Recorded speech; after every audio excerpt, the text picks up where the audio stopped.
This side of paradise, it's where I want to be. I'm already this side leaving. Of paradise for you and me. Can I be Rayquaza and just that- blast wa- things in your face, and that was Jova? and that was our podcast of this movie. Tune in next time where we do the better one. We're taking a train to another movie.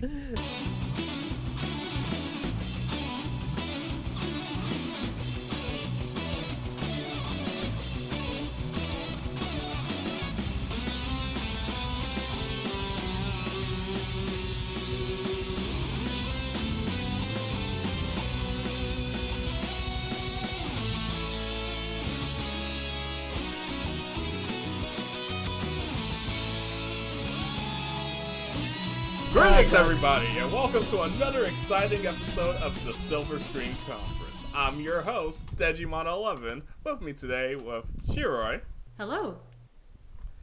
Jova, Yo.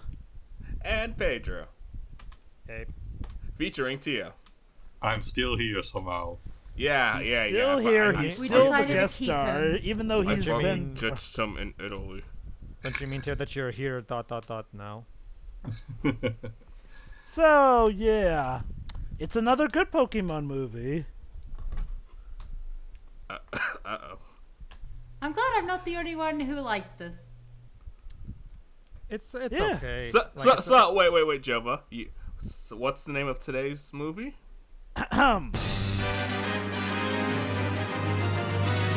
Pokemon Destiny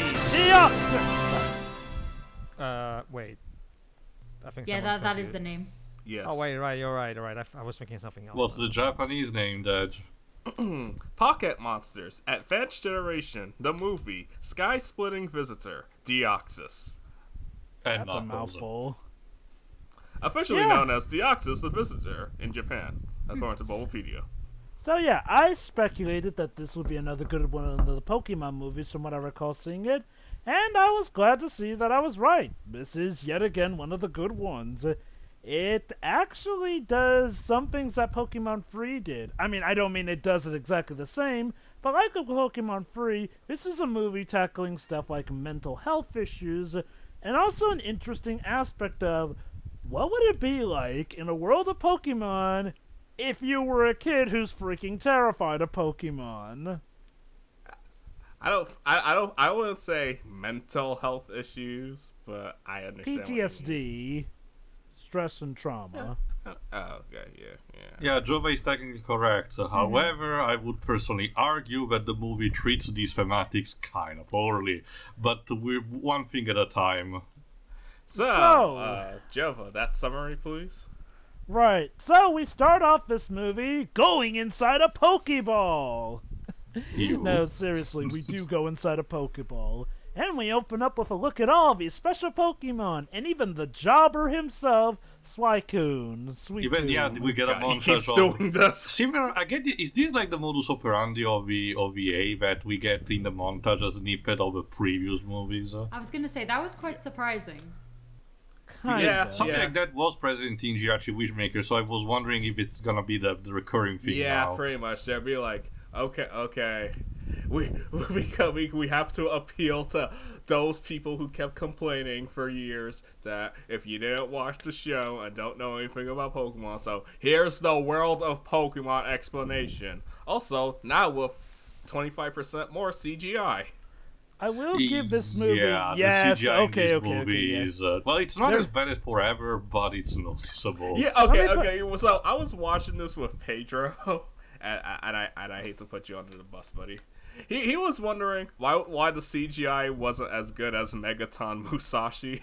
And like, Pedro, this is a movie from 2004. Yeah, like, isn't But yeah, Megaton yeah, Musashi and- well, like yeah, and years when years into the future? Like, Well, I mean, yeah. okay. Hang Okay, on, let Deji. Pedro explain his point. Well, yeah, that. And when you corrected me on that, I said, yeah, you're right.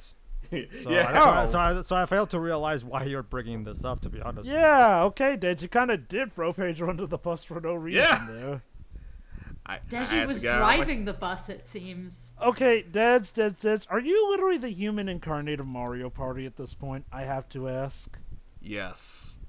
That Everyone explains suffers. a lot. Focus. Let's move on. Anyway, but yes, there is a lot of CGI, but also shell-shaded models as well, interestingly enough.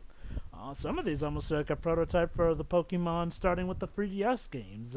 But anyway, after we get our little opening into the world of Pokemon here and there, we go to the Arctic, where a boy named Tori is playing, while his father, Professor Lund, is with his assistant Yuko, researching Pokemon and stuff. Is this like at the north of Moss Deep, if I had to take a guess? Considering also the president of Spiels, Celio and Walreins. Kind of, and you know what? It's nice. Let's go with that. I'll give it this. It's nice enough for the world building to see all these different climates, and it makes sense. It's essentially their equivalent to the Arctic or Antarctica here. So, in comes an alien Pokemon. Labos. I mean, a meteorite with a Pokemon in it. Wait. It's a Chrono Trigger reference. Yes. Okay. Oh, you want Regardless. something more topical? Nibiru, the primordial being from Yu-Gi-Oh! Anyway, though, so an egg essentially comes, and this odd-looking red and blue Pokemon comes in. Professor Lund gets to name it, of course, so he calls it Deoxys. And essentially it comes by only to be attacked by our planet's guardian, who finally started to do his job, Rayquaza. He's lean, he's weather controlling, you're his prey, it's your boy Rayquaza. What I don't understand is, you could have fooled me that he was there at all, because, now you show up, okay. And that's the thing, he only shows up because a space invader comes. And to be fair, Sorry, go on.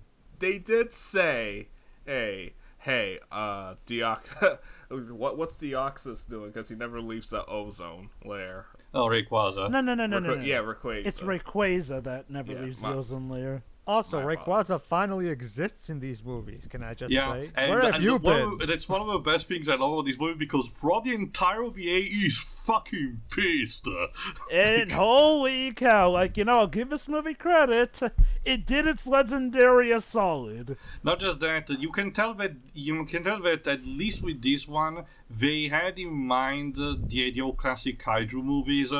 Well, I'll get to the detail more later, but let's just say that a couple of things are direct callback to the classic Godzilla eras, and one of them is directly how the first fight between Rayquaza and Deoxys performs. So basically, Rayquaza and Deoxys fight a lot, which unfortunately causes a lot of the sea lion Pokemon to panic and stampede upon poor Tori, which will leave the boy horribly scarred. Granted, I'll admit, if it were me, I might not be scarred at the sight of cute Pokemon here, though to give the movie credit, they do impose it in a way that they do kind of look terrifying with their giant tusks racing right at him. Yeah, turns out the only thing that Simba had to do to escape the stampede was just to stay still. Well, to be fair, Tori was lucky he was against a rock Yeah, that I'm mostly the joking, Tori's don't built worry. different. Across. But anyway, his father saves him. Meanwhile, things are looking bad for Rayquaza, as Deoxys is kind of a bastard in the fight himself and knocks Rayquaza into the water. Only for the Quays to pretty much pull a WWE and jump right out of the water and shoot Deoxys point blank in the face. Literally hyper beam his face. This is an angry dragon. Yes. And Basically, he doesn't like any other Pokemon impeding on his territory, which I guess What's includes that, the planet entire Earth? Again, the kaiju influence is pretty noticeable, and Rayquaza clearly is a parallel to Godzilla in this case. He wants to assert literally his dominance, no matter what. And he does just that, because Deoxys is down for the count, reduced to egg form and sent sinking down into the water. And basically Rayquaza goes, my job here is done, and then goes So back you up didn't to do the anything. sky. The collateral damage is basically, again, kind of like in a kaiju movie, at the expense of the humans, because coincidentally, all the damage was mostly to the transports, meaning that the professor has to wait for an helicopter. Maybe that's why the professor and his assistant thought it would be okay to stand there and watch them fight right up close for a while instead of actually moving away with their child who is injured. to give them credit, they did try to run away, but then Rayquaza kind of blasted the boat, which was Yeah. their No, main it way took out. them a bit to run away. Okay, I'm gonna give them credit. Given all the mayhem and whatnot that was going on, I get wanting to maybe stand still in the location that they were at, given how Rayquaza's blasts were kind of blasting at pretty long range, essentially, to the point where it felt like the safer thing was to actually be closer to Rayquaza, unless you're Deoxys. But yeah, that was actually 4 years in the past, which again piles up to all of the other OVAs where, you know, in the past, before the starting event, all of this cosmic weird shit was happening at the same time. Like, But I thought all of this happened in 1 year. I wonder what Rayquaza was what doing time during... is it? Don't worry about it. Here's the good question. But What was Rayquaza... Detective Conan logic. Yeah. Here's the real question. What was Rayquaza doing during Power of One? Shouldn't he have sensed that stuff that was going on that all other Pokemon were totally in tune with? Wait, The we narration kind of lampshades this by mentioning that there are hundreds of Pokemon still undiscovered, and we should be enthralled by the perspective. You know? No. We established this. Rayquaza is like, are Groudon and Kyogre fighting? Asleep. No. Is there an alien coming into Earth? Real Asleep. shit. No, yeah, pretty much. Rayquaza doesn't care unless it's either his children are fighting or aliens. Or that Having time when you withdrawn, apparently Jova. did therapy for Maxie and Archie. But regardless, though, 4 years later, we go to the present, whereupon we are in the city LaRousse, a city pretty much fully functioning off of a security system. Fun fact. That's actually May's rival, Drew. That's where he's from. It's okay. Development mentioned that they actually based on Canadian cities, but the interesting thing about LaRousse is that the best thing it can be described it's Big a Brother. communist utopia via the way of technocracy, believe it or not. Yeah, apparently Everything is given free to you and everything is available to you. You just have to give your entire data. Yeah, here's the creepy thing. So it takes a picture of you and then learns everything about you. And you're came always from, watched. Which, I mean, hey, it's free and all that. And Yeah, hey, our phones are already doing that. You have nothing to hide, right, comrade? yes. And of course, comrade, what's yours is ours forevermore. Well, to be fair, the movie doesn't really go into the more creepy shit and basically presents it as this whimsical thing that, oh, everything's free as long as you present your passport. Which Yeah, is unfortunate. I don't feel like they would be able to do that. That said, this is unfortunate for Team Rocket, who didn't get their passport. Yeah, spoiler alert. Again, is that like another recurring thing that with each movie, Team Rocket becomes more and more pointless to the Yeah. movie? Well, okay, I will... No, they do something, I know, Jova, but, you know, compared to the previous one, it's still minor. Yes. I will give it this, though. They do show that the robots have a sense of humor because Jessie orders the security block robot to give her a hamburger well done while rubbing her butt on its Yeah, face. I noticed that too. The robot, in kind, responds by saying, "Oh, you wanted it well done?" and then fries her. Not to mention again, Jesse specifically uses the word "I'm good at giving orders." So basically, yet another movie where Team Rocket basically is just kind of. I would also want to notice one thing because I actually did check out just to know. One of the very few changes between the original dub and the English dub occurs when May actually gets taken her photo, because in true tradition, it's a common joke when this thing happen. The photo takes her by surprise, and the photo that comes out is her derpy face. In the original dub, she mentions that she just want to take the photo again.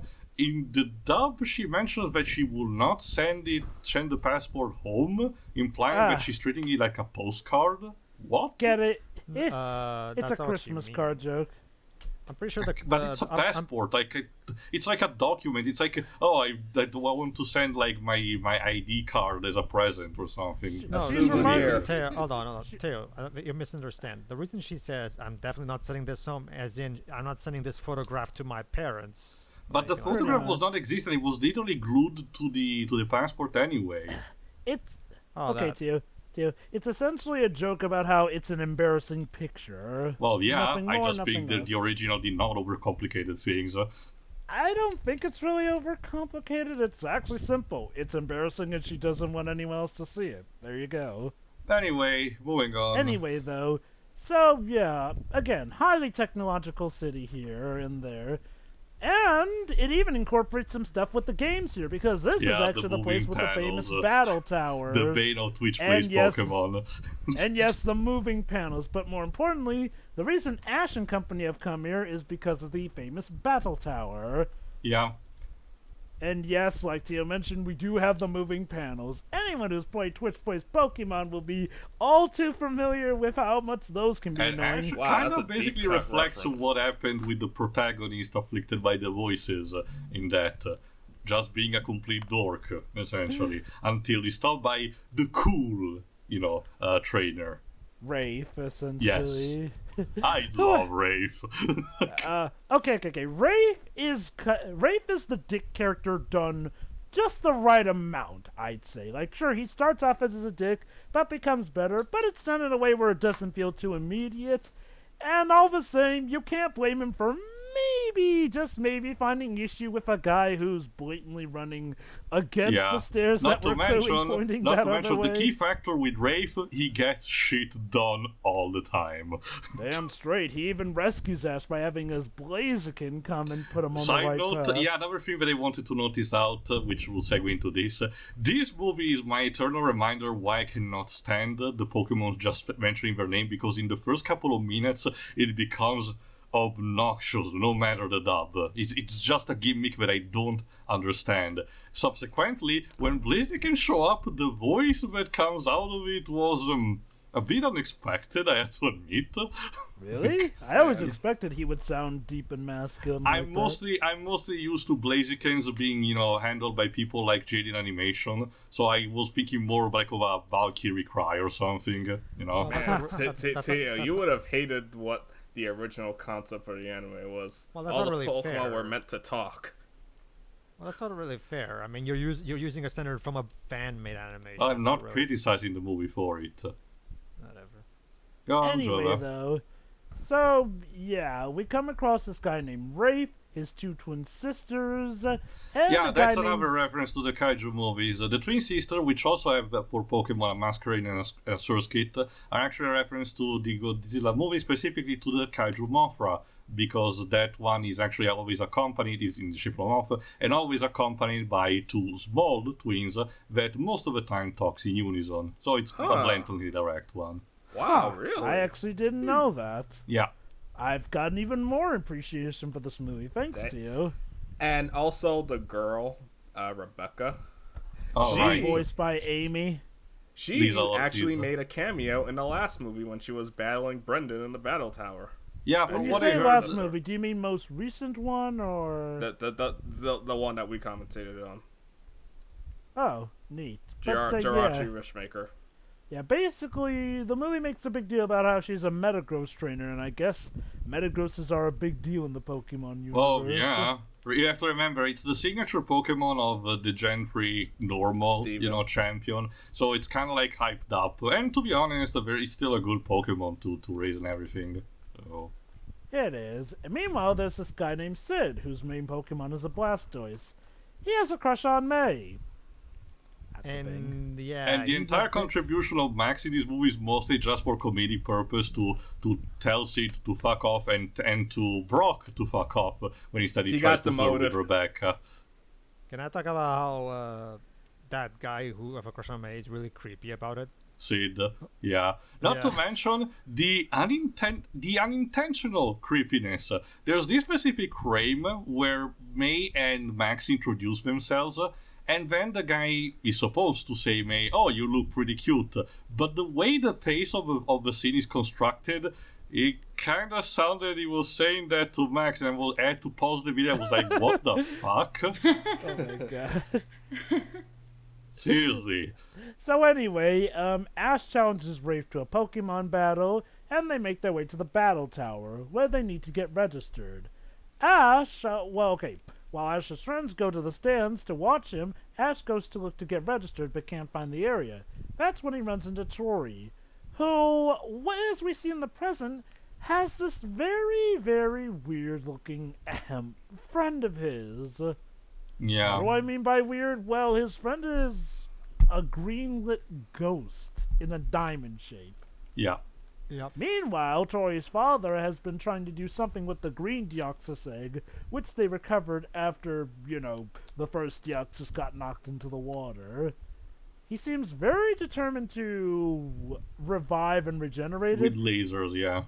And I'll admit, I don't get why he's so determined to do that. Like, maybe he feels he owes Deoxys to have its mate revived or something. They mention it is just for, research purposes, which I do Right. understand. Science. Yeah, basically. Fair Like, enough. This again, is an alien species. Of it's course science, they're Jova. You have curious. to play God and shit. Anyway, unfortunately, so yeah, Ash finds Tori, but unfortunately Tori is freaked out by his Pikachu, Yeah. to which Ash is clueless. However, Tori is basically prototype Lily in the anime, because her arc in Sun and Moon in the anime is that she's afraid of Pokemon in general, and then she has to overcome it. So it's more fleshed out there. I will say this though, I thought I was going to be annoyed with Tori more than anything, but nah, I think he's fine.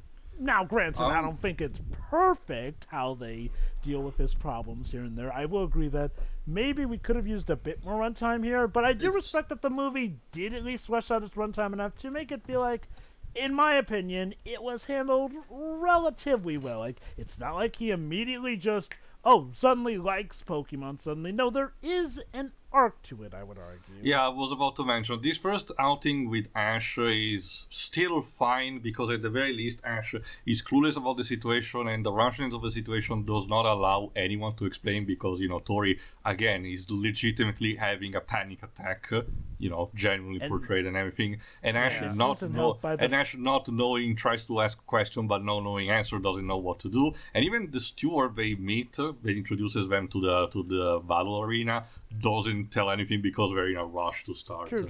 Also, Yeah, the only problem I really had with that scene was, it's like, okay, if somebody's having a panic attack, which Tori was, the thing you don't do, Ash, is try to chase them down. Yeah, that is true as That's well. like, you don't do that. Ash Okay, is not only a moron. Go on. Okay, to be fair, Tio said Ash didn't really know he was having a panic attack. Like, I know, the but boy this kid's literally running away from him, clearly doesn't want to talk to him, and his instinct is to keep running after him anyway. That's what I This was is saying. gonna be a thing, constant through the movie. So again, at the beginning, I do not mind because circumstances, but it's gonna become more problematic later. But I'm gonna disagree on that one, but we'll get to that we'll have to later. get to it anyway. Anyway, My problem is that Ash literally forces this kid into partnering up with him for the battle. No, he doesn't. No, that didn't happen. That he didn't force them. They both got forced into the situation, and no one knew what was going on. So it's like, oh, you don't have any Pokemon? Here you go. They ran into the basically setup area by accident. Alright, if I may with the synopsis. Yeah, essentially, they're in an elevator, they come out, but unfortunately stumble upon a steward who then just pushes them into the match area. Ash even tries to explain he hasn't gotten registered, but the steward explains that it will be done automatically. And automatically it is, because Ash is announced as a trainer complete with his background in Palatown mentioned to the entire crowd and Again, everything. creepy as fuck if you think Not just about it. okay. But it's you can make an okay, free argument. food and everything. You can make an argument that's because of the passport that works like that, but that begs the question then: how come it works for Tori too? Because Tori he's has a a resident passport. for the city. Yeah, and he's literally the son of a leading scientist. Yeah. Pretty much. He In probably fact, has like a special passport. My real question is, I don't think Tori is even 10. Why is he allowed in a Pokemon contest? wait, Okay, hold on. alright, Did they ever say his age? No, but you can tell that he's supposed to be younger. But those two twins, they're also not 10. So the fact that they're also, it's a very inconsistent rule, because it's like, then why doesn't Max have a Pokemon? It's Yeah. I guess. Pokemon is a Okay, retcon nightmare. Okay. Actually, It's no, not not even even that, Pedro. It's Okay, just- it's not sorry, even go that. on. Like seriously, as early as Gen 1, there's always been the youngster trainers anyway. Okay, I will give this credit. Even the games are inconsistent in that because you run into literal kids who are not 10-year-old who still I have always- Pokemons. To be fair, I think the whole you have to be 10 to be registered as a Pokemon trainer thing was only a thing in Gen 1. I don't think that's ever been mentioned ever again in any I other always game. saw it as you had to be 10 in order to travel, rather than. Oh, no. maybe it's the whole That Pokédex would thing. That would actually make more sense if you need to be 10 to travel as opposed to own a Pokemon or whatnot. Look, But, okay. go on, Regardless, though. Basically, though, yeah. So Ash is set to battle Rafe and Sid. Unfortunately, Tori, being terrified of Pokemon, doesn't have his own Pokemon for what is said to be a 2-on-2 Pokemon match. Got a So- shield Gen 3. Yeah, so Ash, of course, uses Pikachu and gives Tori, of all Pokemon, Torkoal. against okay, a can I ask, Blaziken and can I a ask what was the Blastoise. Yeah, can I ask what was the thought process in deciding which Pokemon Ash will get Tail? in the region? Because at this point, Ash has a Grovyle, a Corphish, and a Torkoal. And a Tail. Tail, obviously. What? Teo, I noticed that you used the words Ash and thought process in the same phrase. Well, thought process is okay, from okay. the makers, and Ash is in the object of their work. Okay, Pedro, for as much as you do like to joke about it, Ash is not consistently stupid or anything. Yeah, Sure. we're not in Unova yet. Not just that. Again, my big question was, who in the development team decided which Pokemon Ash will get through the season, and for what specific reason? Again, you want to have a story arc with them. You want to have Ash utilizing them in a particular way because his team at this point in ON is kinda confusing, to say the least. Okay, well let's don't see. get me wrong, We Torkoal- couldn't give him a starter Pokemon because Brock and May have one. Well, he gets a Trico. Hoenn has garbage fire types that isn't Blaziken. So oops. Okay, look. I don't even mind him having a Torkoal, but using Torkoal for that match in particular, especially given now his Torkoal apparently has a problem if it's It's smoke. because at the time of that movie release, it was his latest capture. Ah, okay. My thought Anyway. process, while I was watching the movie, was did he just grab one at random? Because he was like, "Oh, here, you could borrow one of mine," and just grabbed whatever was nearest. I don't know. That would It's explain stupid, it because again, but that's all I got. The movie doesn't tell mean- me, so okay, That's to our Ash's problem. credit, everything was happening at once in that point. So if he did just grab one at random, then fair beans, I guess, given how everything just got sprung on him. Like, boy didn't even have time to properly register here and there. What kind of battle tower is this? Like where they don't even have proper registration Well, beforehand? Well, again, Pedro, as the steward explained, it's actually done automatically so long as you have a passport. you know, apparently. automation isn't perfect. You know. Yeah. Oh, exactly. Yeah, we live in a world where Credit, Apple it's- exists. The movie Sure. will actually try to have that message as Pretty well. much, yeah. This movie is actually going to address that as well. But yeah, unfortunately, the match doesn't go the best here. I'm not really gonna call this a loss due to Ash's stupidity. It was just a loss due to bad Circumstances, yeah, I can get essentially. that. That said, Tori's father is interested to hear that his son is apparently Pokebattling and seems proud. Perhaps some progress is being made. Essentially, after the battle is over, they run into his father and, well, get a bit of an explanation here about how Tori has PTSD regarding what happened with Pokemon here and there.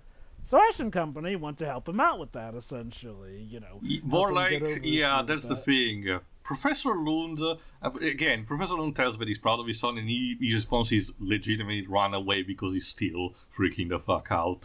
But Professor Lund believes that since Ash might have ignited a spark that can help with Tori, he believes Ash and his companions are the perfect candidate for actually helping out Tori with his problem. Get your And child a basically real they're- therapist. they're kind Look, of pointed he's a doctor of science, not mental health. No, okay, I can believe that, but it's the Deji. thing. From this point onward, Ash's goal, basically it will be focused on the mindset of trying to help this kid in the worst way possible.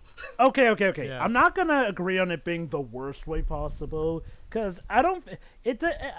It it never felt like he was actually trying to force it onto Tori. Granted, it may come off like that, but he was never actually going in with that intent, and it never really did feel like he was forcing it onto Tori either. Granted, it did help out circumstances that Tori was also starting to deal with it a bit as well, because around the time when Ash next sees Tori, essentially, Tori is helping out two Pokemon here, a Plusle and a Minun. Yeah. The first of many, many, many offshoot Pikachus, Yeah, essentially. side note, Plusle and Minun also connected to another shilling, this time for Gen 4, Munchlax, which has one or two gags until this point about him trying to score into a trash can. But Hey, that's give him it. credit. He's trying to help clean up. He even puts back up the trash bots. Yes, even the trash cans are robots here. Basically, so here's the thing about Lurus, though. You need to have a passport. Otherwise, you ain't getting shit to eat. Yeah. As Team Rocket show. Also, Again, Holy the cow. perfect utopia. Also, Deji. So what if he's a scientist, not a doctor? Like any normal person with common sense knows that this is that you should get a psychiatrist. I mean, obviously, but you know how it is with scientists. Okay, They're good at okay. everything Being except a scientist is not common an sense. excuse for that.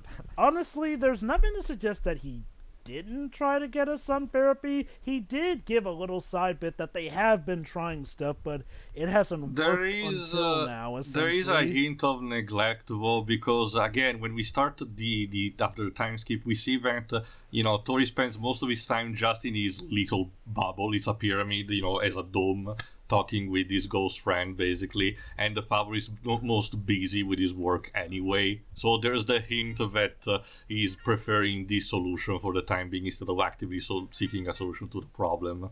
To be fair, it is explained why Tori prefers to hang out on his own. Essentially, because he is afraid of Pokemon, he also has an aversion to Pokemon trainers. And, Yeah. well, given how Pokemon training is pretty much the #1 export or import in this world, essentially, he has not been the most social person here. So I wouldn't say that's a bout of parental neglect on his father's end. That's more so the boy unfortunately bubbling up here. And my guess is his dad not wanting to try and force anything on him. So like I said, I feel like Steph is relatively fine. I'm not going to act like it's the most groundbreaking look into mental health in anything, but it never did feel like they were trying to force anything or that they were going about stuff in a terrible fashion. But back to the story here. Like I mentioned, Tori ends up helping out Minun from, well, getting stuck in a trash can robot, essentially.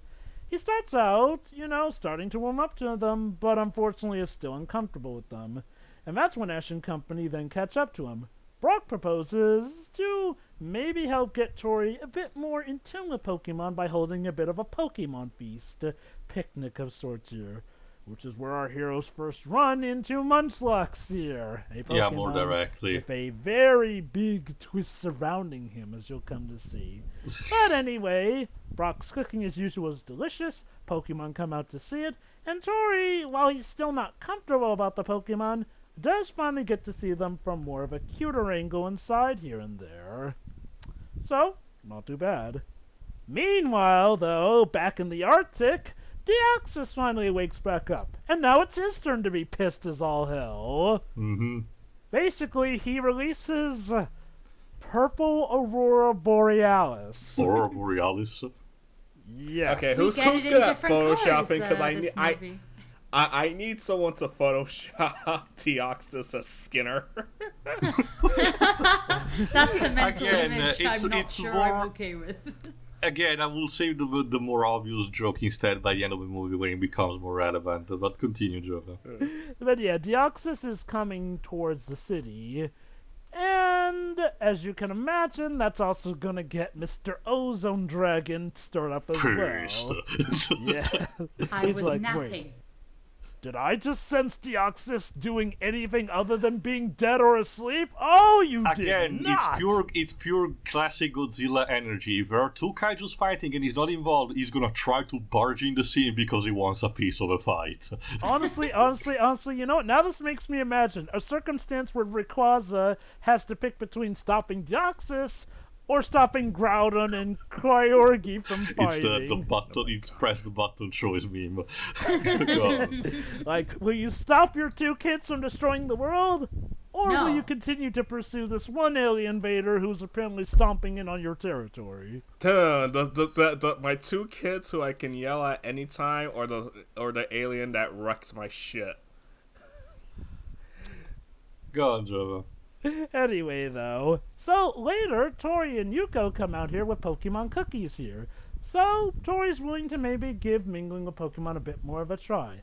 And that is when we come to one of the greatest songs ever in the Pokemon universe, This Side of Paradise. I don't care what any of you say, I still like that song. I really had I to liked mute it as to a the kid. video It's because one of it the was most so repetitive obnoxious. songs I've ever Y'all heard in my life. y'all are cringe. Not to mention, aside from not the lyrics, not liking the lyrics, my problem with this song's existence, the time spent on this song sequence could have been better spent actually talking to Tori and exploring the topic of trauma way in Not to depth. mention the soundtrack dissonance. If it was like a song the same with the same instrumentation, just with the Japanese text or the original, it's still a problem because up until that point and from that point onward, the movie will have the traditional orchestral like score, but the song just smacks right in the middle. Like it's like I it's mean- it's very distracting to say the least. I argue otherwise because having a vocal song is tradition in Pokemon soundtracks, so no, I don't really feel like it creates soundtrack. Okay, Oh, but could I you have have a a pro- better instrumentation? How's the song in My Japanese problem- since you watched it there, Pedro? It's fine. I mean, it's your typical cheery Japanese. anime Does it song. feel also tonal dissonance as well? A bit? Yeah. Like, well, it's basically It's the same song, but in Japanese, isn't it? Oh, it is? Well, kind of. Like, it's just like I didn't pay much attention. I didn't listen to them back to back enough to notice. But yeah, Okay, like, I will It's the say I same like a lot of the instrument. rest of the soundtrack. well, it has the same effect in both versions. That's all you really need to know. Honestly, though, no, I don't think it's soundtrack dissonance because it's literally the movie's leitmotif as well built into the song. My So if honestly, anything, no, it yeah, fits. yeah. To Jova's credit, the Japanese version also has it. And No, even I has did an- mention also before, and again, No, to it's me, it's because- mostly the type of instruments used. Even if it's the same leitmotif, Hold on, you know, hold on. it What causes was too Pedro much of about a to say? clash. Sorry. No, see, the issue, my issue, I don't even have an issue with a song being there. My problem is that it's taking time away from much more urgent stuff we could be doing, which is specifically talking to Tori about his trauma and actually, fleshing out this theme further. Which is like, let me use the third movie as an example. The third movie actually had us properly deal with Molly's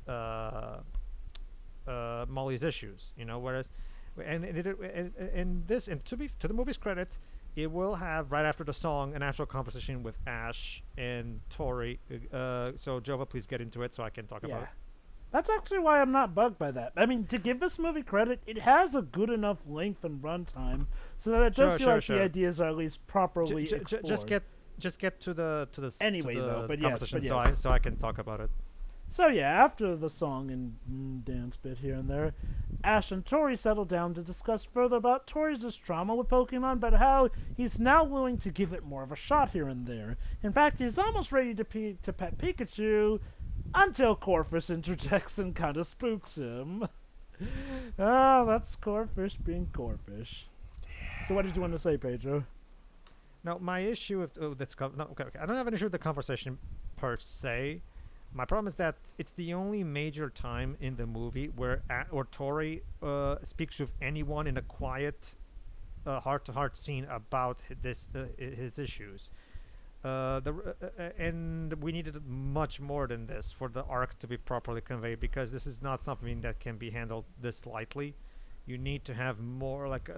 Again, I'm gonna get into stuff more later, but I do have.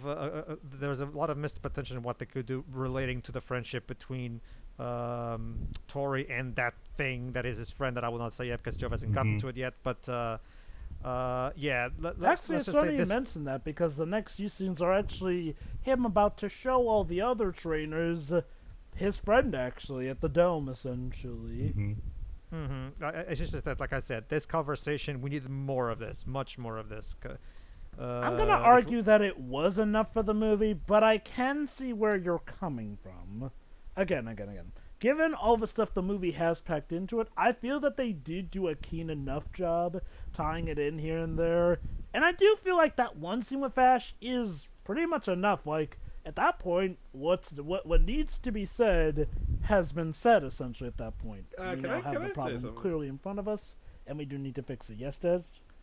Anyone else kind of feels like this would have made more sense for May to be the one to be close to Tori? Considering when she first started out, she hated Pokemon. That's a good point, actually.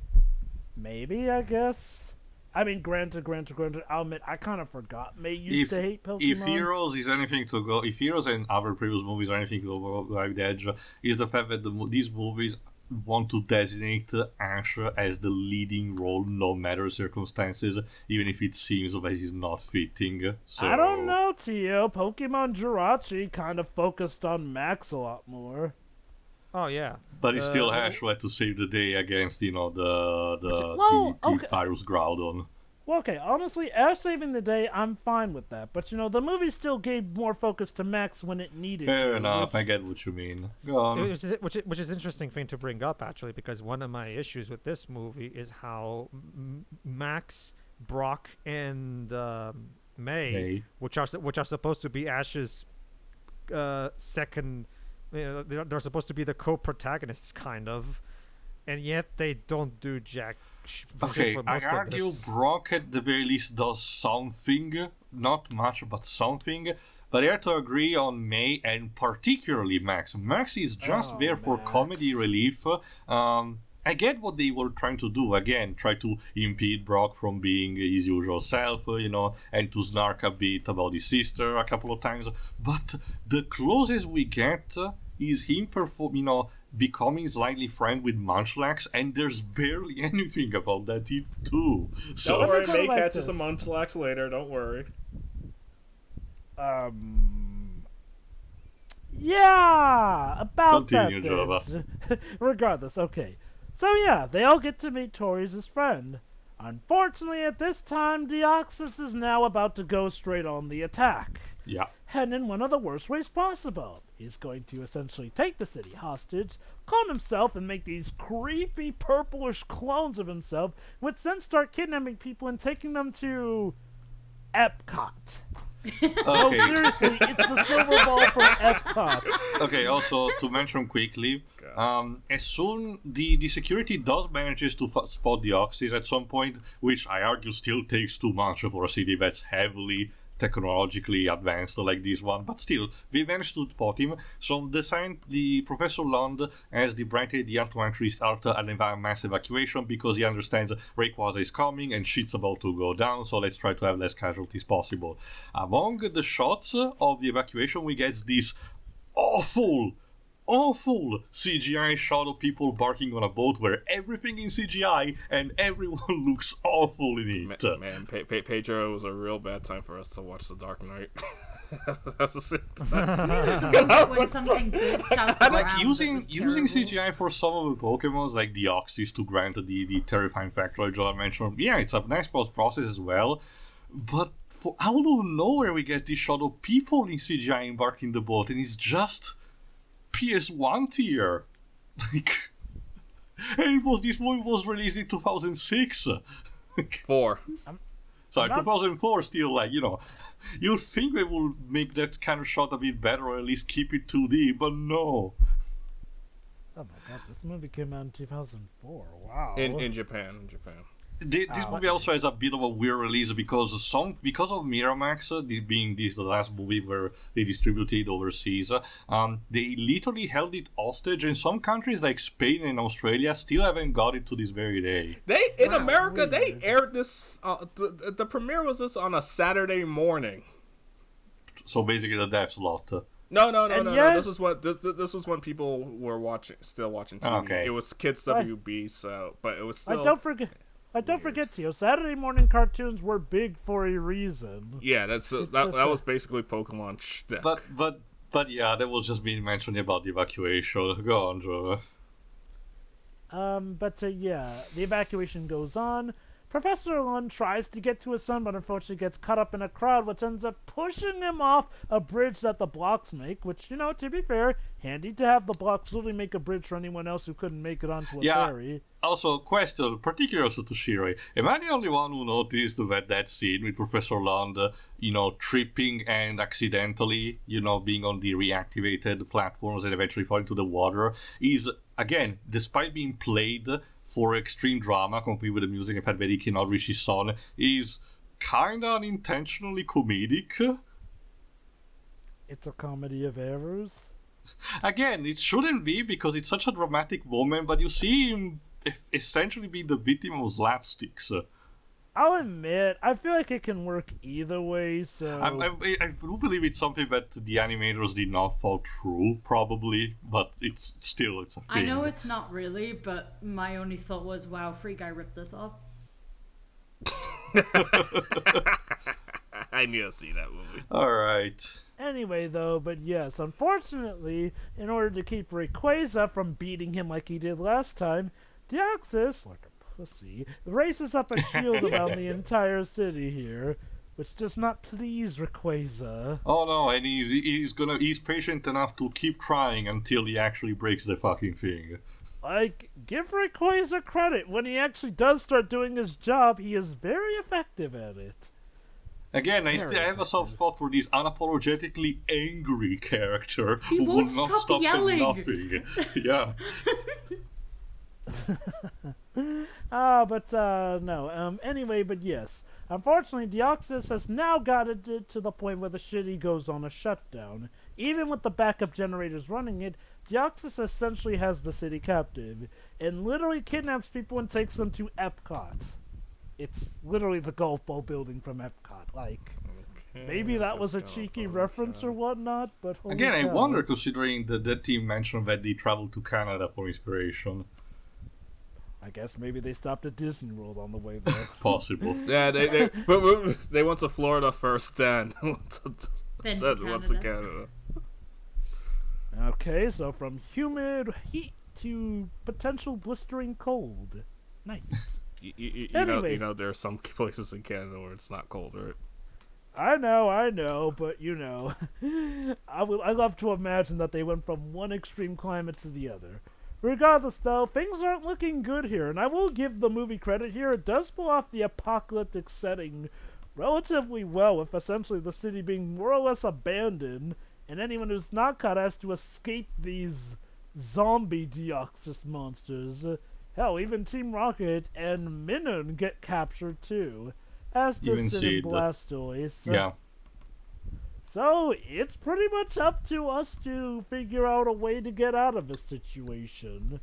Luckily, Ash and Rafe come up with a plan. Well, okay.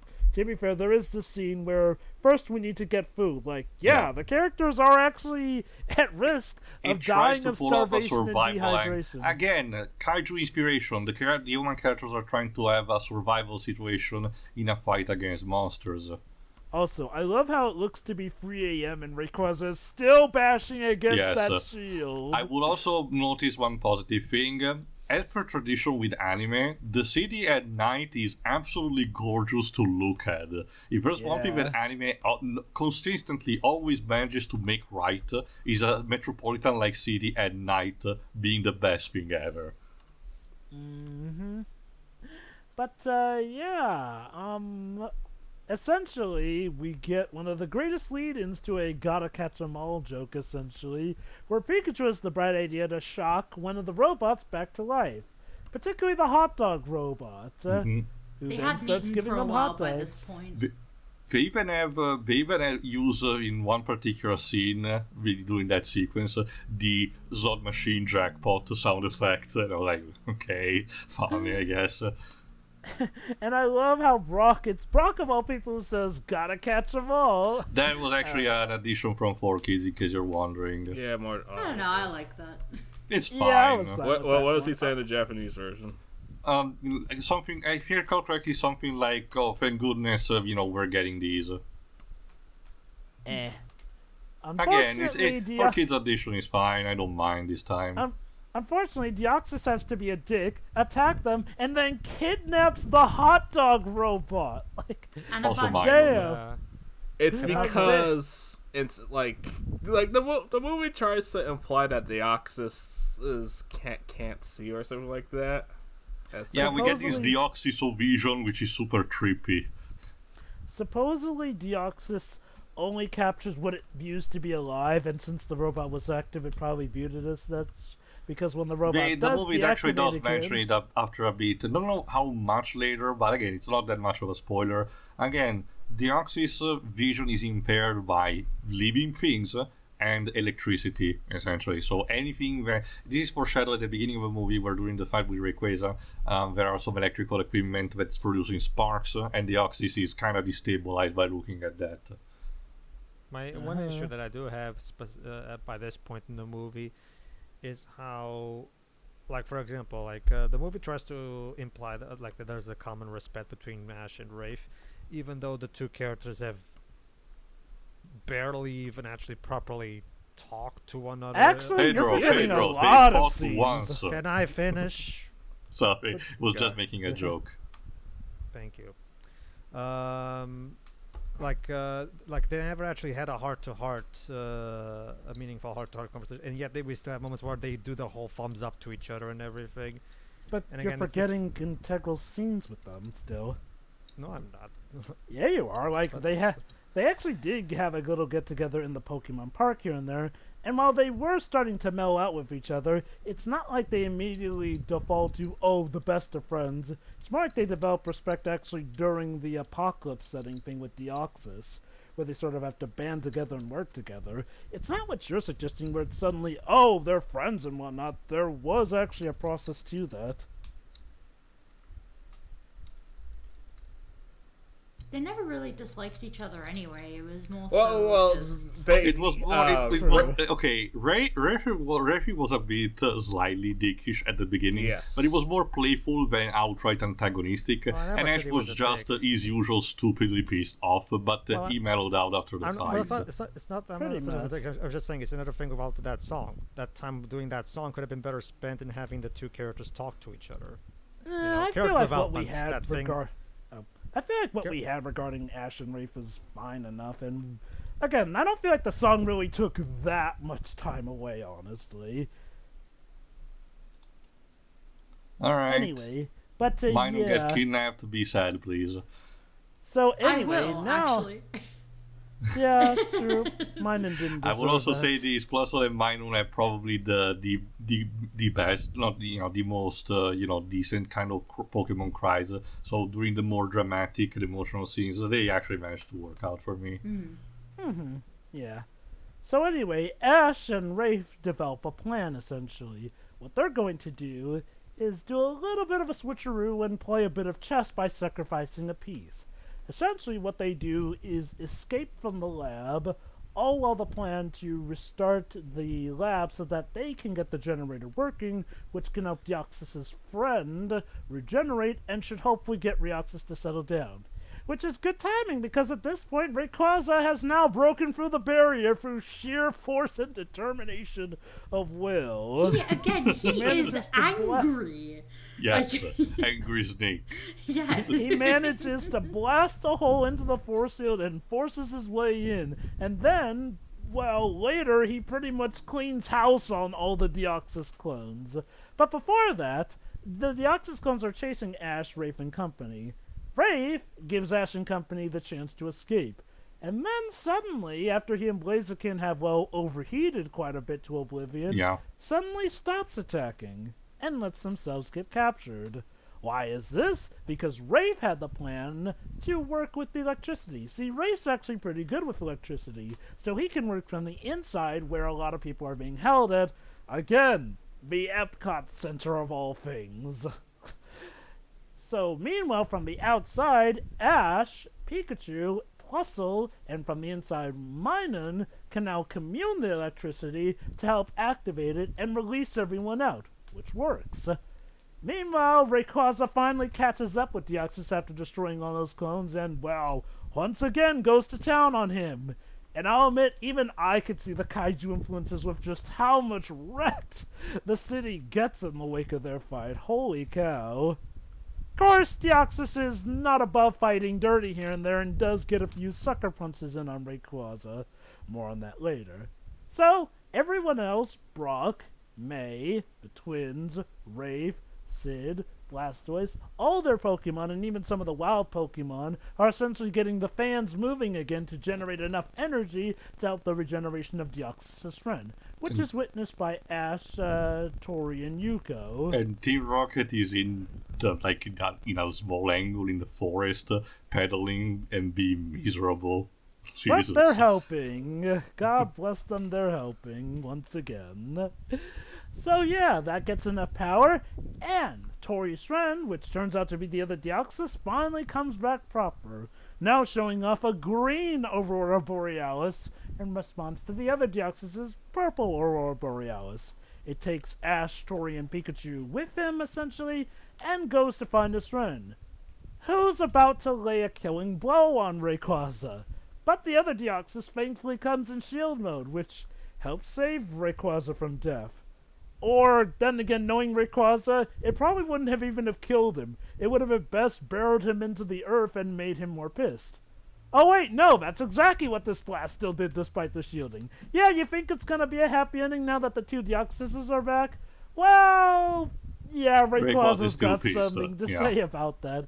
And then he attacks two of them. I guess as far as he figures, even though the other one may have tried to shield him for it, it's now with the other one, and as far as he's concerned, that ain't good news here. That said, the power to the island is coming back on store, and with Deoxys having been rattled around by Rayquaza, his force field is coming down, allowing Professor Lund and the Officer Jenny of that region to come back in. And this also starts back up the security block. And the fight eventually ends up attacking the power generator, which gives us, I kid you not, the security block bot turning evil and going to subject the entire island under its control. To be fair, it seems more like an accident instead of, the AI actually going HAL 9000, so there is that. You want to know what I love about this? Of all the things that threatens Rayquaza with potential death, it's not Deoxys, but it is a bunch of security bots that could defeat potentially two legendary Pokemon, because if I recall correctly, around this time, they were trying to decide if they wanted to classify Deoxys as a legendary or not. And it's also why there are multiple ones in this movie. But this also raises another point that I honestly think it deserves to be talked about. This particular climax, I argue, it's a bit too over-focused. We start having the Deoxys clone to deal with, then Rayquaza has to deal with it, even when the green Deoxys arrives, and then there's the technology breakout that has to be now the focus, So I do believe removing that last element at the very least, and just focusing on one of the other two, a bit more, or a combination of the two a bit more, could have helped better. Yeah, that was something My me and guess is Pedro that said when we watched it. It's like, I think you're doing a bit too much with this climax here. My guess is that the bot boxing was to give a good reason to stop the fighting between Rayquaza and Deoxys, because it seems that the only thing that would get Rayquaza to calm down is near death at this point. And yes, they are all encompassed. Like, holy cow. Like, gotta give humans credit. They made something that can apparently take down legendaries. Clearly, technology has come quite a ways after Power of One when it comes to dealing with legendaries. There were too many natural disasters. Or Pokemon disasters. Lawrence the Third dooming the whole world because he wants to collect giant monster It is chickens. cool airship. Anyway, though, so now we have to stop the evil security block. Essentially, what we need to do is get a passport onto its mouth, essentially, which can allow Officer Jenny to shut it down remotely. Problem is, the blocks are overflowing the city. You need something like a makeshift boat, which happens to come about from the hot dog robot from earlier, still deactivated. However, in the bottom half is Munchlax, who wandered off earlier to Max's disappointment, no less. And finally, as he eats the hot dogs and becomes absolutely stuffed, the big plot twist comes out. It turns out Munchlax was actually the pre-evolutionary form of Snorlax. Is this like the first time we see an evolution happening in these movies? Yes. Uh, Wait, do we count the opening to Legend of Thunder? No. I'd rather God. forget about that. But yeah, no. Munchlax evolves into Snorlax, which gives Ash and company a perfect platform to jump across. Yeah, pretty much the big finale is a big platform game, essentially. Yeah, not even kidding. It gets to the point where Pikachu and Ash have to use the cubes literally as the traditional Mario platforming. I mean, I'll give Ash credit. Boy must be working out good, given a lot of those jumps that he made. Hell, I'll give Tori credit. When Ash drops his passport, Tori, who's down on sea level of the blocks with Minun and Puzzle, manages to throw his passport up to Ash, who's high up hanging on to the command security robot. Mind you, flinging something as small and flimsy as a card a long distance is not an easy feat to do, so kudos to Tori. Boy must have some good upper body strength there. And so Ash manages to push Tori's passport onto the security robot's face, which finally gets it to calm down and allows them to shut it down. And the day is at long last saved. And Rayquaza is no longer pissed, I guess. Yeah, he took the chill pill, I guess. He's actually happy enough that he even saves Pikachu from that mound of blocks that he fell into. Now he sleeps. That was nice. Yeah, pretty much. My work here is done, but you didn't do anything. Leaves. It did quite something, negatively, but... So, anyway, we have a happy little fly around the city with the Deoxys and Rayquaza, and then Rayquaza shoots up into the sky once again, to come back later for the ending credits. So, the day is saved. Tori now has finally gotten over his fear of Pokemon, and the two Deoxyses can go off now together to worlds beyond, to later be caught in the Gen 3 games, where I think they kind of lost their legendary status now, haven't they? Not really. Okay, that's the thing. We're treated kind of like the same way as Jirachi, Celebi, and Mew, similarly. Things that you've been given in advance and everything. So there's that. Even the only major changes has been in Omega Ruby and Alpha Sapphire, where you get to the episode Delta, where you actually get to confront him. But there's that.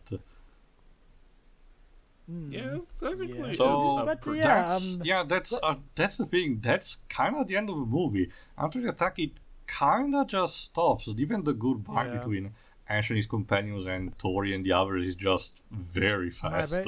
My main problem with this climax is that for as long as it goes, and there's so much action. Okay, I guess action is not the correct word because technically it's not an action sequence. I guess. I guess you could. Wait, let him finish.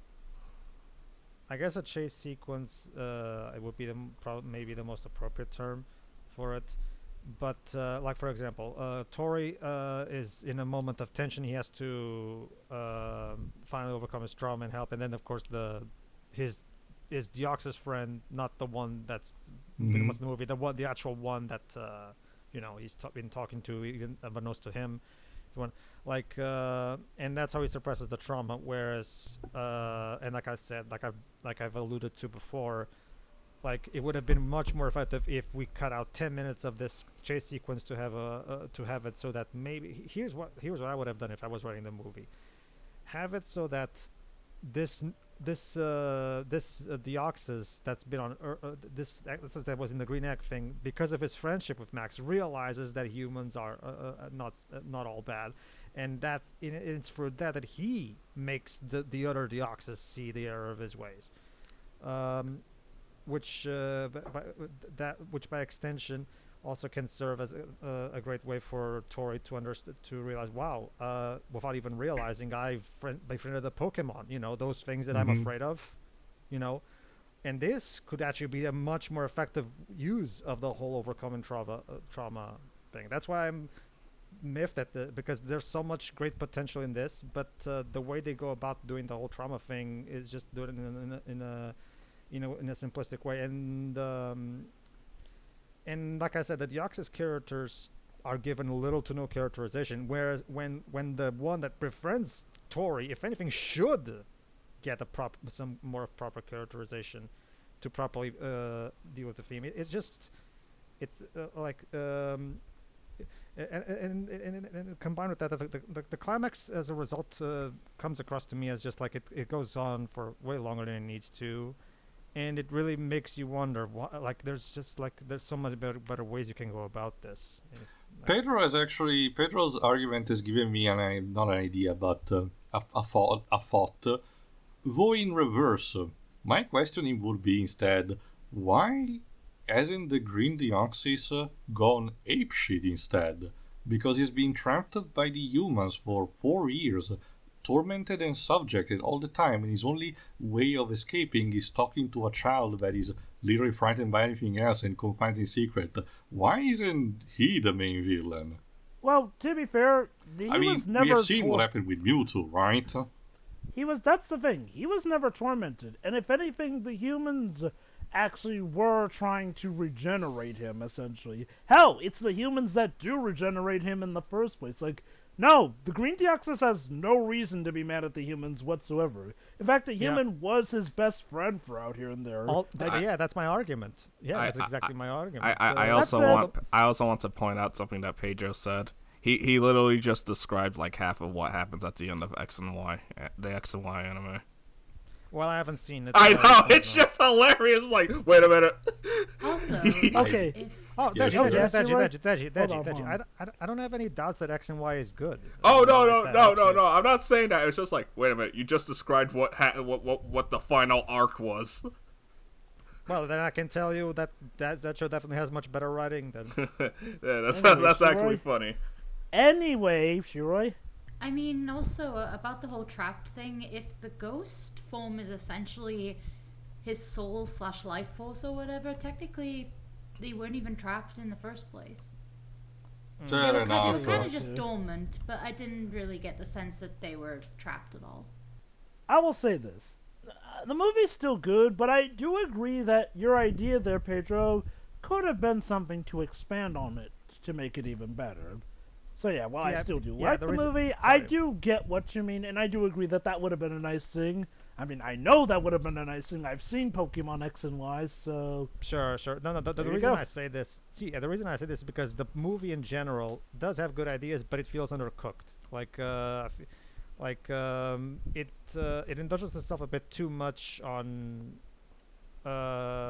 either the climax particular or just stuff and doesn't have enough moments where it stops to actually reflect upon the themes of the story, and that's where my issue with it. Like I said, Deoxys gets zero. Both of them get zero characterization when clearly the one that befriends Tori should get some. I would argue that they do get the story. I would argue that they do get bouts of characterization. Like the Deoxys that's after Tori's Deoxys is obviously pissed, protective, but also does have a more humane side, just one that he doesn't get to show as often because he's often clashing with Rayquaza. There's also a bit of Star Trek 4 going on with the whole idea that Deoxys is trying to transmit a message that is incomprehensible to humans until the very end, and since he doesn't receive a proper answer, he's fucking shit up as a result. Also, can we talk about how this entire movie is Rayquaza's fault? Dad, you want to help me? You see, Pedro? Now you know why he never showed up to this point, because he just ruins everything. Does he show up in the Hoopa movie? Hey, Dad. Yes. You want to help me when I'm the one getting interrupted, please? Yes. Also, again, parallel with kaiju movies, it's just like Godzilla, and I wouldn't have it any other way. Yes, Jova? Oh, God, I may have lost my train of thought now. Well, yeah, movie's over, Jova, at this point. I know, but I was gonna say something before I was interrupted. I'm trying to remember what it was. Whatever. So yeah, the movie's essentially over. We get an ending sequence here and there. Oh, now I do remember what I was gonna say. Of Go ahead. course. Again, I do agree that we could have gotten more, but I do still feel that we do get enough to facilitate Tori's arc here and there. Do I agree we could have gotten more? Yes, but I do feel like we get enough as to what it is. So, but yeah, the movie's essentially over. Everyone goes their separate ways. Then we get a reprise And- of the song. And once again, we see Ash and Company going on a journey from the technological city to camping out once again. Fuck the future. Alright. All right. Okay, so we're doing the mute. Wait, sure. Is there something you actually want to contribute before we move on to our segment? I think I've already said what I wanted to. What about you, Pedro? No, I think no. The only thing I have to say is that Rayquaza's pissed, and for a little at the beginning of the movie, like he attacks Deoxys. Well, it's Like, because complete- Deoxys was infiltrating his territory. as Oh, they I get established. I get that, Joe. But at the same time, it runs into my overall thoughts of Gen 3 legendaries are fucking dicks. They're They literally are, manipulators they really of nature, and they have little to no care about humans. So yeah, it checks Hell, out. We've got Ground- he's oh. basically kind of a god. Mhm. And with great power comes great responsibility. He should actually. How about asking Deoxys, "What are you doing here?" before immediately hyper beaming him in the face like this. I I wonder. guess Yeah, for Pedro, I it's wonder. We just literally came out. like Godzilla. He doesn't I care. won- He doesn't care. He's just pissed. I wonder if maybe Rayquaza is just tired of having to deal with Groudon and Kyogre's crap every time, and like at this point he figures, yeah, they'll only listen to Might at this point. I gotta deal with my own kids. I don't need anyone else. Essentially. Alright. Alright. So, now it's time for the Mewtwo Award, which is who we choose who our favorite character was in this movie. I'll go first. Yeah, go ahead. Rayquaza's my favorite. God damn. Just, I knew he was gonna do that. Wait, Shuri, was Rayquaza your favorite No, too? Tio's. Well, I mean, again, Rayquaza's a dragon type. He's one of my favorite Pokemon ever, and he gets a nice, suitable role here. He gets stuff done. Sure, getting stuff done can result in a lot of collateral damage, but he looks awesome doing it. Sure. And I love how unapologetic he is about it. And to be fair, Deoxys is more of a dirty fighter than Rayquaza anyway. Rayquaza at least knows how to handle things like a man. Deoxys, though, will shoot you while you're it down. does kind of make sense, Joe. Again, being a little alien, he has his own fighting style that's not the same as, something on the planet that he has just embarked onto. And hey, as far as protectors of the planet go, Rayquaza is pretty damn awesome. Mhm. Like, no, I found Rayquaza is one of the best Pokemon designs even to this day, Yes. honestly. In terms of Alright. rank, in terms of popular Pokemon, Rayquaza is in the top 10. There's a not reason why his surprised. Mega Evolution became Tier 0. Oh god, that Mega Evolution is... When you're fighting it, that thing is the stuff of nightmares. But god, does it look awesome still. Alright Alright. then. I'll Next. be the next one because again, it would have picked Rayquaza, but to be fair, let me pick something else, which is still an easy pick for me, Raffi. Again, I just love the fact that he's just an ideal protagonist. Sure, his major flaw might be a bit of arrogance, but you get the idea that this guy has stories to tell on its own, has experience, knows how to get shit done, knows to understand situation and to adapt quickly to it. Basically, it's not really my favorite starter line for Gen 3. Ooh. Sorry, you're talking when a person who prefers water types.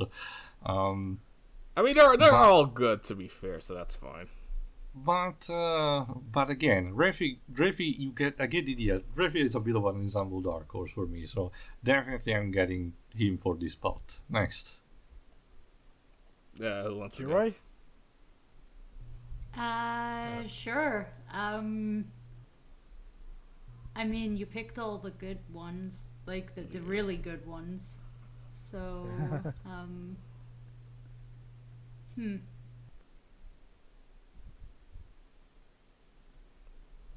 You know You what? can pick Deoxys if you want, right? Or Tori. Well, you know what? Fine. Green Deoxys. Why not? It would have been nice if there was more to them, as Pedro said. You know, I do agree that they should have had a bigger role along with Tori, but no, they were you know, a nice addition for what they did. Yeah, there you go. Next. Pedro? Okay. I guess I have to go with Tori since there's no one else that. No. Trust me, Dej. I wouldn't even pick Rayquaza either. So, like, if I could, because looking angry and intimidating is not a good. Doesn't make a good character to me. It has to have depth to it, and the only person even remotely close to being a deep, interesting character is Tori. So that I have to default to him. Sure. Basically. All right, Dej. Oh. Wow, this one's hard. Rebecca? Because she was Yeah, smart. she was fine. Yeah, She also gets shit done and she has Yeah. a cool Metagross. Honestly, this movie does have a pretty good cast overall, I'd say. I didn't really feel like anyone was a particularly bad character in it. Oh, that's a good segue. That's gone. Alright, and now it's time for Tracy Sketchum Award, which is who we choose the worst character. But you know what? I'm gonna be nice. Pedro, you go first.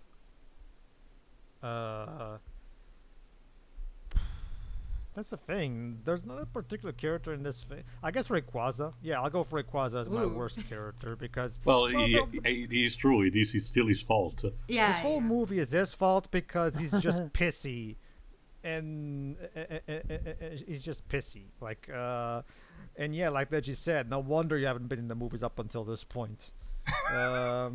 So yeah, Although one has to Like- wonder if he would have been able to have solved the Mewtwo Rayqua- problem relatively easy.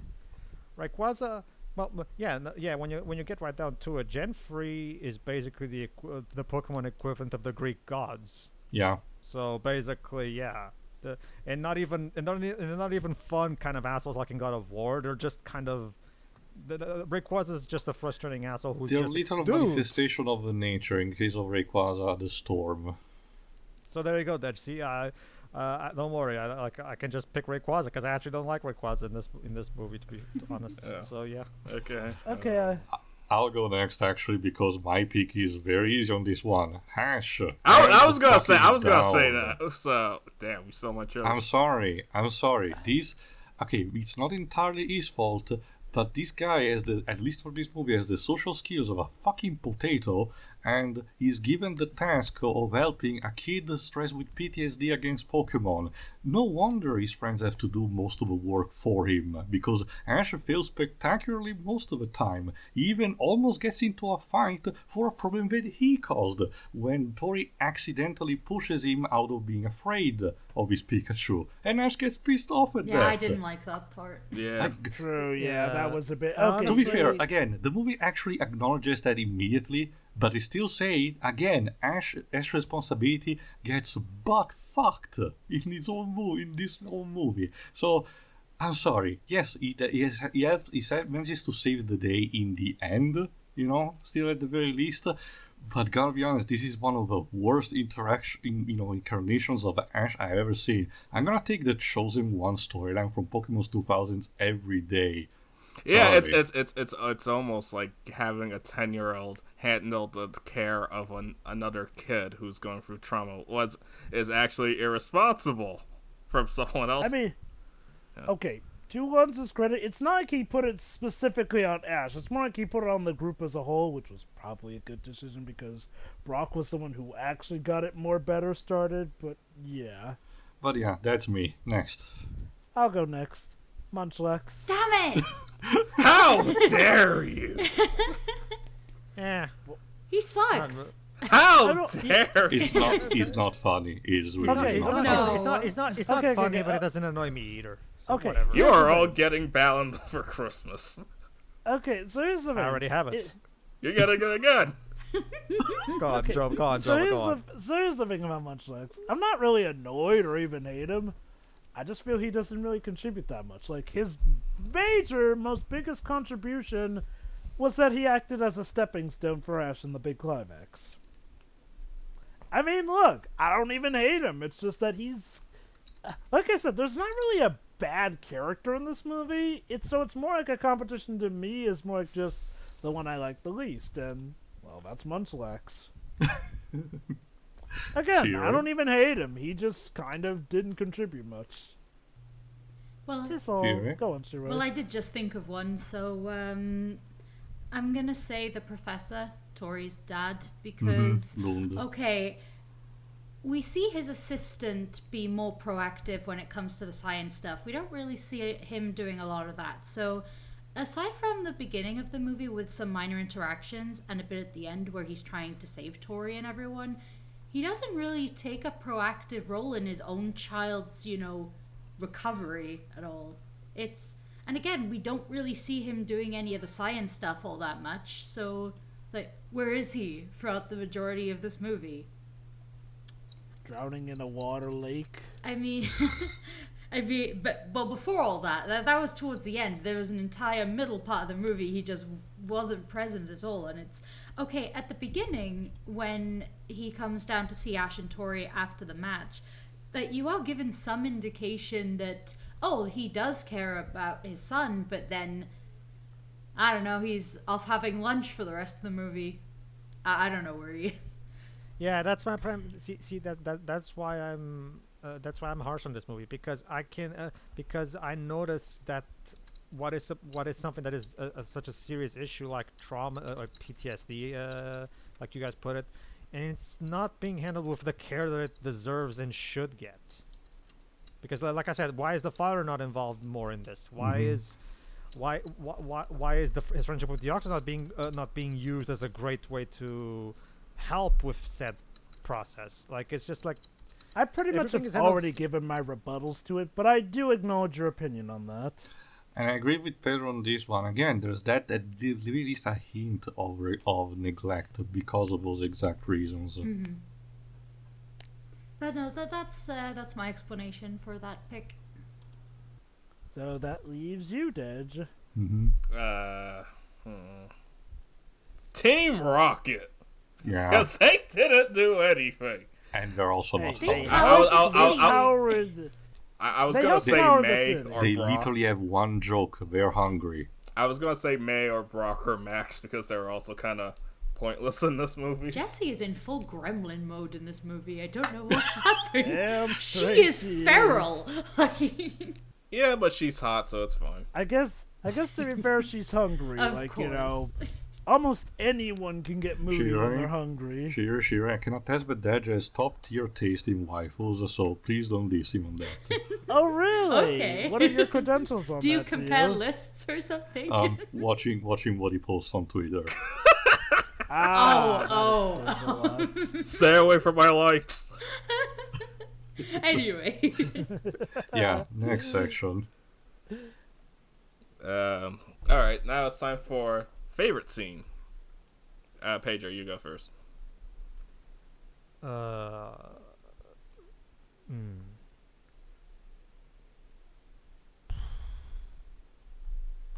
Favorite scene, I guess.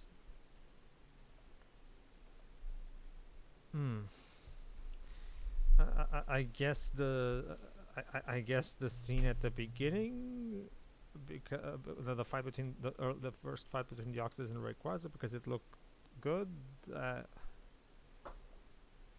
There's not a single scene in this movie that really stands out to me. Not even from a negative point, like not even positive. Like it's just like, it's tough to pick a favorite or a disfavorite of anything in this movie for me. So is it fair to ask if this movie felt kind of white noise to you? I don't think if I would classify it as white noise, but because there are good ideas here. I just don't think the execution is particularly good. I'm curious, Des. Is like being white noise the worst thing a movie can do for you? No. So to me, white noise just feels it exists. Nothing inoffensive, nothing bad or anything. Well, I guess. Okay, fine. I guess I'll pick. I'll pick the song scene because I find it so hilarious for all the wrong reasons. Because I find the lyrics incredibly cheesy. So like Deji said when we watched the movie, it's very mid 2000s. So there's that. There you go. That's the best I can count. That's the best I can give you. All right. I'll go next with again easy one. I'll pick the fight at the beginning, entire initial sequence, and I don't mean the exposition, the fight against between Rayquaza and Deoxys, because again looks really good. Also for the animation, it's the kaiju fight I was hoping most of the movies would have been. And to be fair, for the purpose of the movie itself, it's also good for establishing the PTSD of the poor child. So it does the job it's supposed to do. Next. I guess I'll go next. My favorite scene is the scene after the song number, where Ash and Tori are actually talking out Tori's issues with stress here. Contrary to what Pedro thinks, I actually do think that the movie handled the arc with Tori fine enough. Again, like I said, I get that there could have been more, and I do agree with that. But I feel like it did just enough to the point where it didn't feel disrespectful. It felt like it was handled well enough, and I could actually believe that Steph transitioned from stuff here to there. And yes, I do get that Ash was a bit clumsy here and there, but the movie does acknowledge that as well, and this scene was showing Ash getting better at that. Because Ash himself is still a kid. He's not some super Asian man who's going to automatically know how to do everything the best. Which is why I would argue that at least Brock did have some good semblance in helping Tori open up. As did the other characters. Obviously not as much, but enough. But yeah, that's my favorite scene. Sure. This is quite difficult, actually. I can go the first. The feast scene because the food looks good. Looks great. I've seen better anime food, honestly. Agree. There weren't really a lot of like outstanding scenes, I guess. Like, cause I don't even want to pick the Ash, the moment where Ash was talking to Tori, because a lot had been off up to that point. So it's like.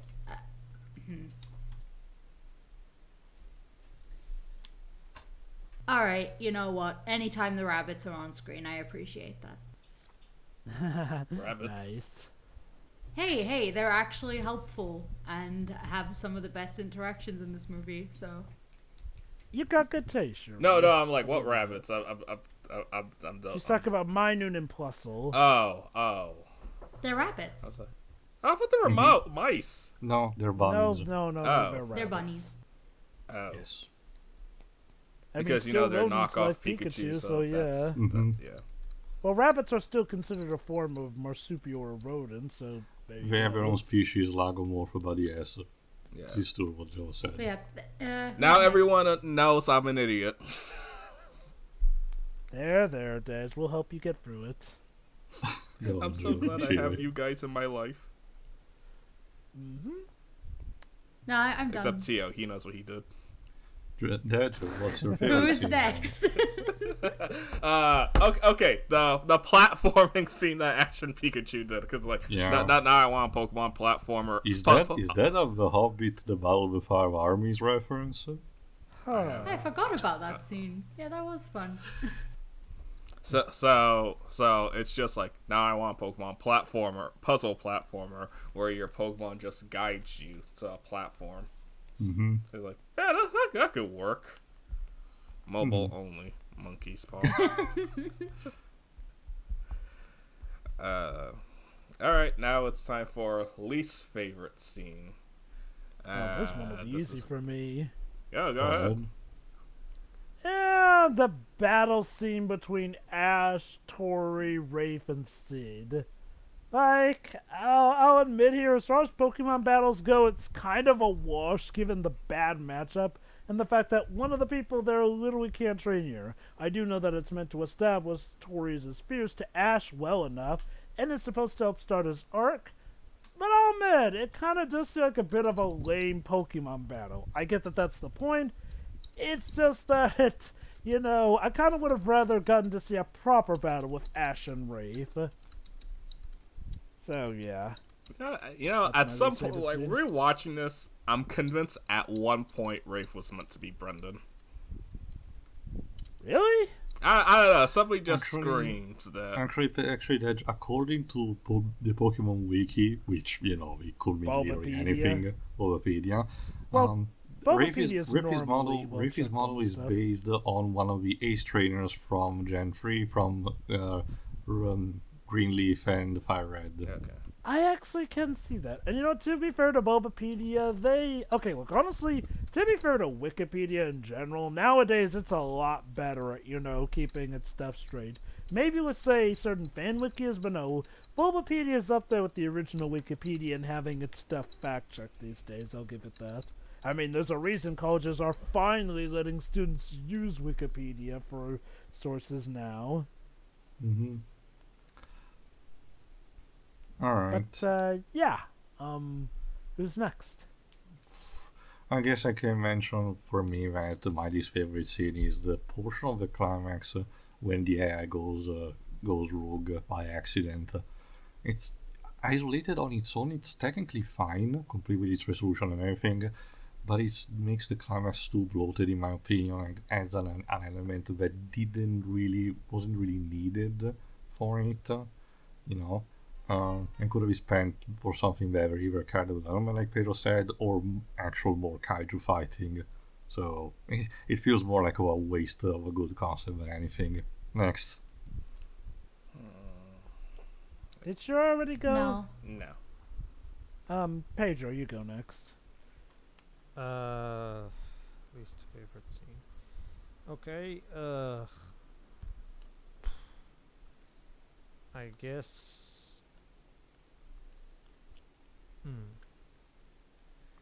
Okay, least favorite. I guess I could go for. Job already picked a possible one that I could pick, so I'm not entirely sure what to pick now. I can go if you don't. No, I want to try to at least think about it for a bit. I guess. Okay. I got one. That bit where. The moment where Tori officially overcomes his trauma, where he has to jump from that platforming thingy, Mm-hmm. and that's the big moment, and I feel like. The same approach that the third movie took would have been far more effective. So again boils down to the first effect that I feel like that I feel like there should have been a better balance of dialogue and action. So I guess I'll pick that moment as my least favorite scene. Sure. My least favorite scene, the Team Rocket scene. Which one? Yes. Hey, yeah. Okay. To be fair, you gotta pick one. Okay, fine. When they wanted a cheeseburger and Jessie was shaking her booty at the monitor. I Oh, actually yeah, when she like that rubbed scene her for the butt on the payoff joke monitor's of the face. robot pretty much saying, "Oh, you want it well done," and then fried her well done. What about you, Shira? Any of the scenes where Ash is just like running after Tori and threatening to punch him, because yes, like Ash is a kid, like I understand that point, but he's gonna be at least like a couple of years or so older than Tori. Like Tori's like a little kid and Ash is just like squaring up about to punch him in the face. It's like, dude, what the Again, fuck? we've Oh, never cool. established how old Tori is. But he does seem to be like, I'd say like 2 years younger than Ash, like maybe 3. That Sure. might be pushing it a bit. But The problem is Shiroi, that this is Japan, Shiroi. Sometimes someone who looks like they're only 6 turns out to be someone who's 13, actually. still, though, Ash was not very tactful for like a long time. Like it wasn't much like- in terms of the length of the movie, but like it went on for long enough that it's like, calm down. I'd argue most of that was parts where he didn't know about it. The part where he's not as tactful but does know about Tori's problem is like one scene, I'd argue. And yeah, that is the scene where he gets all fussy at Tori for accidentally pushing into him, which, yeah, I will agree, was stepping a bit overboard there. Other than that, though, nothing really comes to mind. It's the running that's after interesting, him at the Shiroi. beginning as well. But yes, Pedro. You know, it's interesting. You just reminded me of something. That basically we have a movie here where Princess Elise is being incredibly tactless, like you said, to Tails. So it's kind of interesting because voice acting joke. Because remember Ash's Princess Veronica Elise? Taylor. Because remember Ash's remember Lacey Joe, Chaber's not in this movie. well, but remember Joe, Veronica Taylor was going to be the original Princess Elise before they decided to get a celebrity guest. Huh. So, Keep Didn't oh, know remember we that. talked about this in our playthrough of it. Apologies. Was Square that Peg Veronica forgot. Taylor, though? I thought that was a different actress. That No, it was in Veronica before. Taylor. No, Veronica Taylor. And Amy Pallant plays Tori. So, and remember she was still in the 4Kids era. So yeah. So there you To go. our That's basically credit, what we it have. has been a while since we did that commentary, so... Sure. No, it's okay. It's just that that's basically yeah. it, Shiroi. Yeah, that think is about a this for a nice moment. difference. Think of it for this moment, Shiroi. Princess Elise being a dick to Tails. There you go. Alright. Wait, that was Amy Pallant voicing Tori, huh? I'll admit, she well, didn't you do can her... tell. You can Was tell she- she's using a variation of her Tails voice. So Okay, I'll give her credit. It was a good enough variation that it didn't have the usual inflections that her voice normally has with any of her characters, honestly. yeah, she had better direction here. I will give you that. But that's all I had to say about it. Alright. Now it's time for final thoughts. Tio, And take scores. it away. And scores, Sure. obviously, but yeah.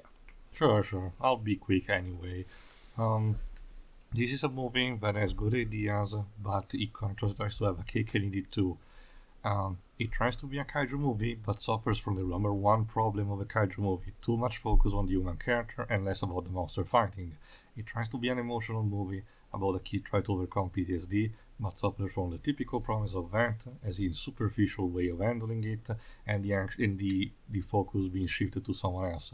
One of these things had to be removed for the movie, and if I had to be biased about it, I think the kaiju fight should have taken more precedence of it, because again, Deoxys and Rayquaza are the star of the show. Not to say that the PTSD angle should have never been utilized, but it deserved its own movie to be used. Again, trying to embrace the madness and the violence that these two kaijus are fighting, and have Ash and these others having to survive, scraping in this kind of environment, that gets destroyed constantly. There's that idea of a gem of a good story, using that kind of potential, but unfortunately, because of the way it tries to have that combined with the story arc of Tori, the two things clash, and none of the two actually manages to, melt out completely. That being said, it's not really a terrible movie for me, so it gets a 5 out of 10. And that being said, well, I've been told that the next movie, the Lucario one, is one of the better ones, so hopefully I'll It's be my there for favorite, that. actually. Well, we'll see in due time. Alright then, next. Pedro. Basically what Teo said. No, I'm not. I'm pretty much on the same boat. Like, I would have, like, instead of trying to be both an emotional PTSD movie and a kaiju movie, this movie would have been better served if you just picked one and entirely went full throttle with it. I'm not saying this movie. I mean, my personal preference would be the PTSD thing, but that's just me. But I would have been fine with the kaiju option too. I mean, I'm not saying this movie needs to be as good as Mary and Max, but I feel like if you're going to do this, commit to it and have an entire movie dedicated entirely to exploring this. and don't just put it as one of many ingredients. Have it be have it be the main course, with only a few a few little side dishes here and there. Because because of the fact that the movie tries to be both, it doesn't really manage to give either the time that it deserves. So yeah, as a result, the movie basically is trying to be a jack of all trades, but and as a result, it ends up being a master of none. So yeah, I'll go for 5 too. It's a mediocre movie. It's not bad. It's not. It's just that it's a movie that kind of exists. I don't know if I'll go as far as to call it white noise, as Deji says, but it exists. It's there. 5 out of 10. Next. Okay, I'll go. Crap, where's my notes? Pokemon Destiny Deoxys is a pretty fun movie, with ideas that aren't completely fleshed out and need more time to be baked in the oven. But I still had fun with the movie, especially its concept of the futuristic city featuring the awesome Rayquaza, etc., etc. And other ideas such as Tori's character arc, which and the two halves of Pokemon, the Deoxys thing, have been fleshed out better in other seasons. But as it stands, I'll be generous and say 6.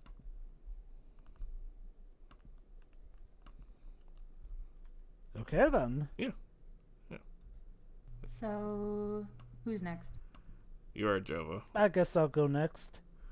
Yeah, honestly, I still find it a good movie. Yes, it could have done more, but I feel like it did enough. And I feel like it actually does have some stuff going on. I will agree that the climax does get a bit crazy. And I'll admit, I do feel like it should have maybe have been Tori who finally got to press his card against the face here. Granted, he did help out with that amazing throw. But hey, like we mentioned, Ash got to be the hero. Still, though, overall, I still liked it. Again, it was missing some things to make it, perfect. And again, it could have fleshed out more on that stuff. But I still do appreciate how it did handle the trauma and actually fixing that trauma. And they didn't try to do it in some blink and you'll miss it flash here. No, there was actually transitions to it. I enjoyed the action scenes a lot. They were very well done here. And while the overuse of CGI was apparent, I wasn't too bugged by it. And yeah, I'll say it, I still do like the song This Side of Paradise. So, yeah. 8 out of 10 from me. Okay. That just leaves you, right? Sure. To give my own thoughts on what Tio and Pedro suggested, for me, considering the majority of the story is about Tori and his trauma, and Deoxys as well, and how they play into that, I would have to say remove Rayquaza, because he did stuff in the movie, but he wasn't really the central, focus. He was kind of there to add extra conflict. Like, the focus was again more to do with the trauma. So I feel like the movie would have been better off. And again, I agree with Pedro. Like, making Green. I just said the name. Deoxys. Deoxys. Yeah, make them a bigger focus, because we see them interact with Tori, but not enough, I think. I think they could have done more with their friendship, like how the Celebi movie tried to do that. I feel like this movie could have done that and maybe did it better. I also like the environment of this movie, not just because this is a good-looking movie anyway in terms of environments, but I also like the futuristic city concept. My only complaint is, for a city that's supposed to be advanced, you'd think the people would have thought to have had, multiple manual backups, because it seems like they really did not have a handle on this at all. They did mention that they did have backup generators. It's just that the backup generators weren't activating because of Deoxys messing up with the electricity. Okay, sure. But I said earlier on, I do enjoy the music, not the song, the vocal song. Sorry, Jova. But the general score I actually did like. This movie does have good ideas. It didn't do enough with them, but I still. It didn't do so little that I got annoyed. Like, I was more annoyed with specific pieces, like Ash's character in this. Like, I wasn't really annoyed with how things went as a whole, and I actually quite enjoyed this one. It's not my favorite of them, but some of these movies, like, I can feel myself switching off a few times, but I didn't here. Like, this was a good time. So, I'm also gonna give this one a 6. Okay, Nice, 3 yeah. 6s. Oh no, we've unleashed the gates of hell, you fools! No. Oh wait. Pedro gave it a 5. My bad. And I think Tio gave it a 5 as well. Jova gave it an 8. Yeah, but we're not counting Tio's score. Yeah. So, But anyway, so 25. Huh. We gave it 1 point higher than Tarachi Witchmaker. Really? It's on par with Mewtwo Strikes Back. Weird. Yeah, I you know what? could've sworn- That's oddly appropriate, though. Honestly. I'll admit, I was kind of expecting that this one would have ranked lower than Jirachi, but I guess we did rank it relatively lower back then. Okay. I know that I gave Jirachi a lower score, but I thought the others gave that one higher scores than this one. no, there you go. It's no. on. Technically, go. you gave Tarachi a higher score than we did. Huh. Yeah, just like with Destiny Deoxys. Jova's quite generous with a lot of these. I actually enjoyed Except for- the Jirachi movie better because I thought the magician character at the very least had Really? You gave them both the same score, though. Well, yeah, that means it's slightly better, just not enough to reach a 6.